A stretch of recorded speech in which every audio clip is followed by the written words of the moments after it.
Hello friends, welcome to Dungeons & Dragonfly, where I adapt various characters for use in D&D. I'm Dragonfly9078, and today I'm building Siegfried, Fate's Germanic Dragon Slayer.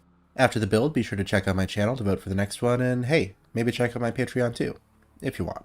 So what do we want from this build? Well, since Siegfried's legend deals with him slaying a dragon, we need to be good at that, dealing extra damage to dragons and having special defenses against them. We also need his two noble phantasms. First up is Balmung, the great sword that we can use to fire an AoE blast of energy. And second, the armor of Fafnir. After killing the dragon, Siegfried bathed in and swallowed its blood, gaining draconic characteristics of his own, including skin that is almost impervious to damage. Looking over at ability scores, I'll be using the standard point array. If you want to roll for stats, that's fine, just make sure your dexterity and wisdom are high enough to multiclass. Starting off with a 15 in strength, Balmung is a two-handed greatsword that's too big for most people to wield. Dexterity is 14, we're just about quick enough to keep up with Karna, then Constitution is 12. Siegfried is definitely tough, but he doesn't need a huge abundance of HP with the armor of Fafnir to keep him from harm. We'll dump Intelligence, mostly because we just don't need it for anything. Then Wisdom is 13. Siegfried was a good king who always put the needs of his people before his own, sometimes too much. Charisma's only 10, because he has a hard time standing up for his own needs and wants if they conflict with others. So Siegfried is human, but since he consumed Fafnir's blood, he gained draconic traits, to the point that he actually counts as a dragon when facing other dragon-slaying servants, so we'll make him a dragonborn. But that's not all.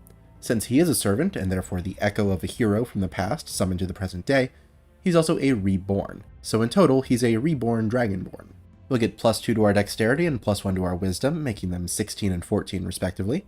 Our deathless nature makes us especially hard to kill, as we have resistance to poison damage and advantage on saves against being poisoned, as well as on death saves.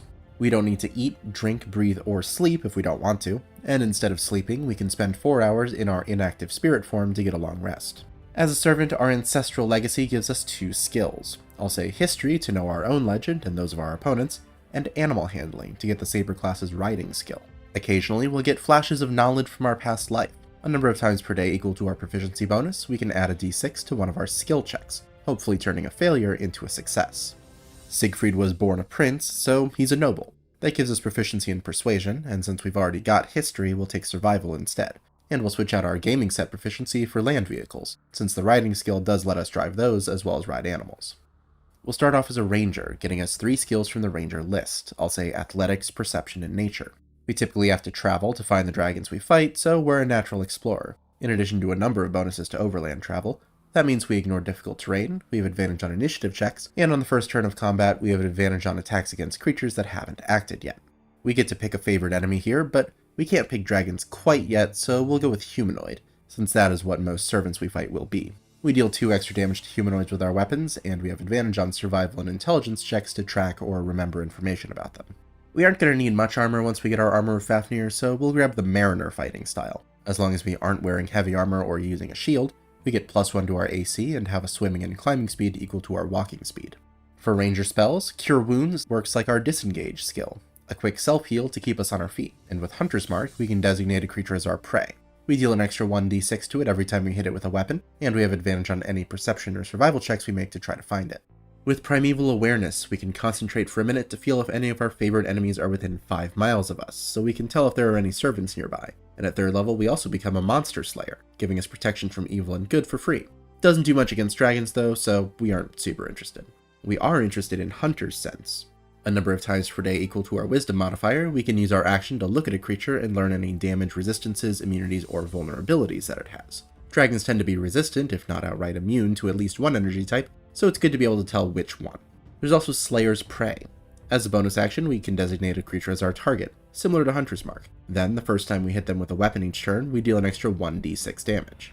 Unlike Hunter's Mark, this doesn't use our concentration, so it actually stacks with Hunter's Mark. It lasts until we either take a rest or designate another creature, and there's no limit on how often we can do it. We can pick a creature as many times as we want.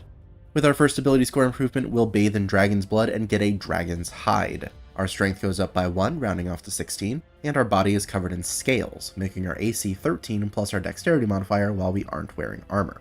We also grow retractable claws that deal 1d4 slashing damage on a hit.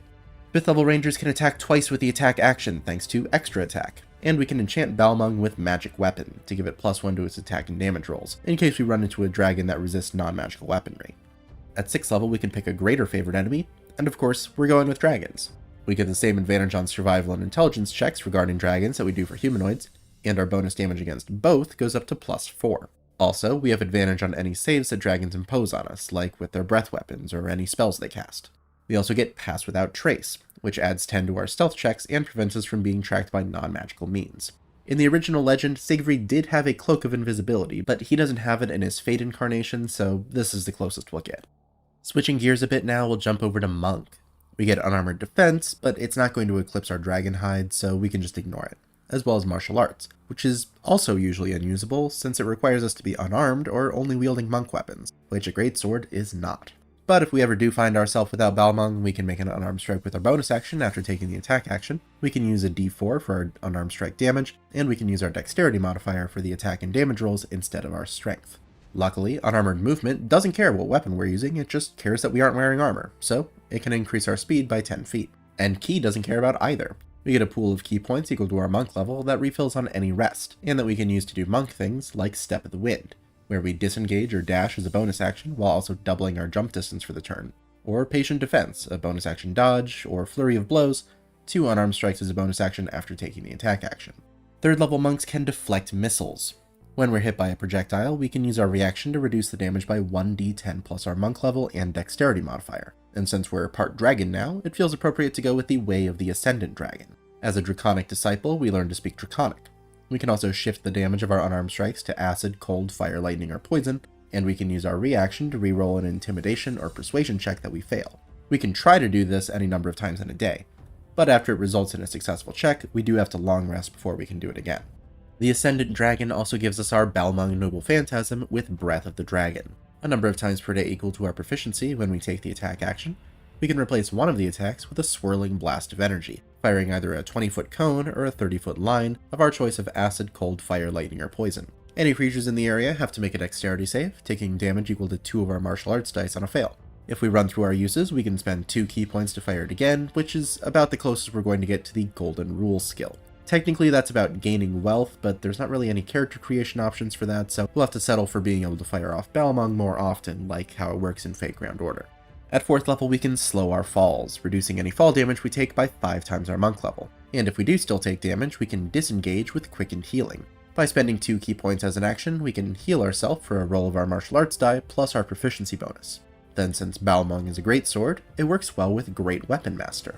Whenever we crit with a melee weapon or reduce a creature to 0 HP with one, we can make a melee attack as a bonus action. Also, if we're using a heavy weapon, like, say, a greatsword, we can take -5 to our attack roll for +10 to the damage. That does make us much more likely to miss, of course, which is why it's good we get focused aim. When we miss with an attack, we can spend between 1 and 3 Ki points, increasing the attack roll by 2 for every point we spend. Then if we hit, we can spend a Ki to make it a stunning strike.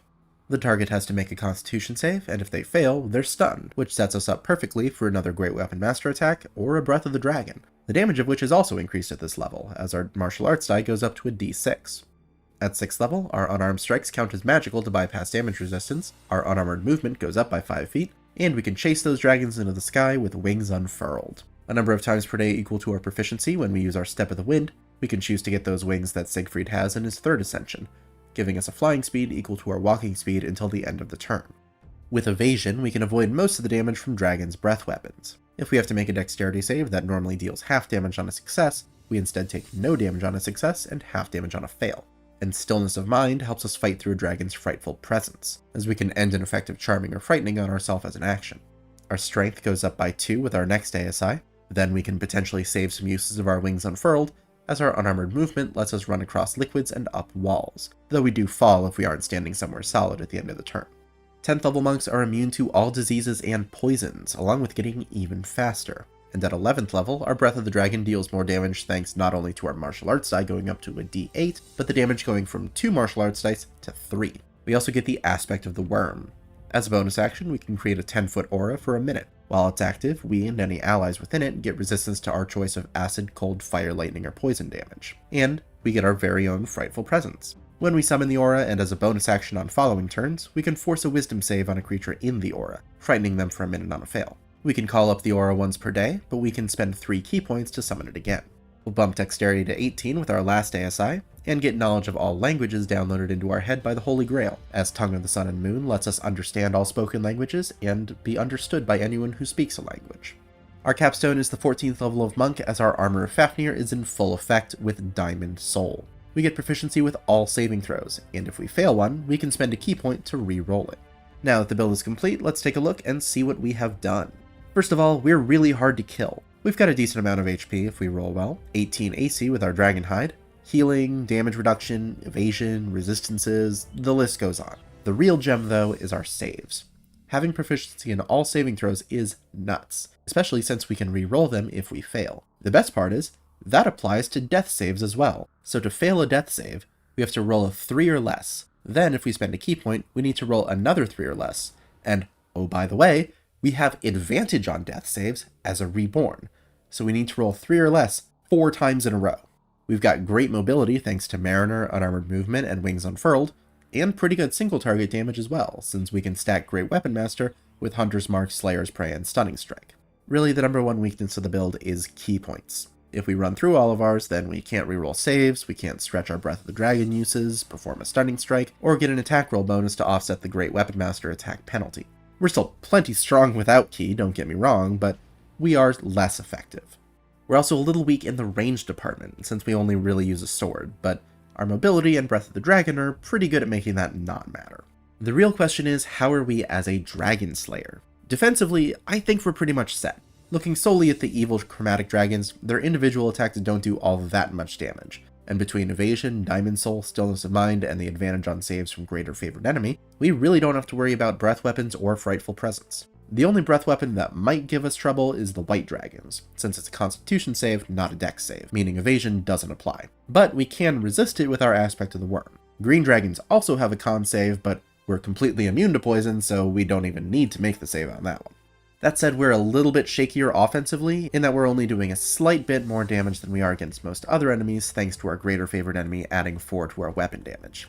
It is nice that we can use Hunter's Sense to see the dragon's resistances and immunities, so that we don't use the wrong damage type on our Breath of the Dragon, and with Hunter's Mark and Slayer's Prey, we're still hitting for 7d6 plus 16 every round if we hit with both attacks, which is a good deal more damage than your average fireball. But for real anti-creature type bonuses, we usually have to look to magic items, which I don't usually consider for these builds. For you to have that same gaze, this battle is not a coincidence. It was predestined. My name is Karna, son of the Sun God. If you do not fear my lance, then fight me. I am the Wandering Knight of the Netherlands. I am Siegfried. Pardon my brashness.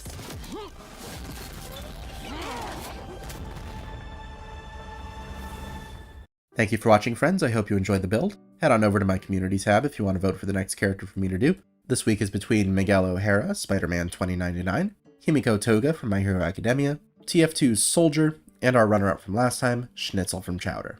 If you have any feedback or suggestions for characters you'd like to see me build, please leave them in the comments below, and they could show up in a future poll. Leave a like or subscribe if you want to see more, and if you want to support what I'm doing here, you can check the description for the link to my Patreon, for access to the Discord channel, early access to future builds, and exclusive Patreon content.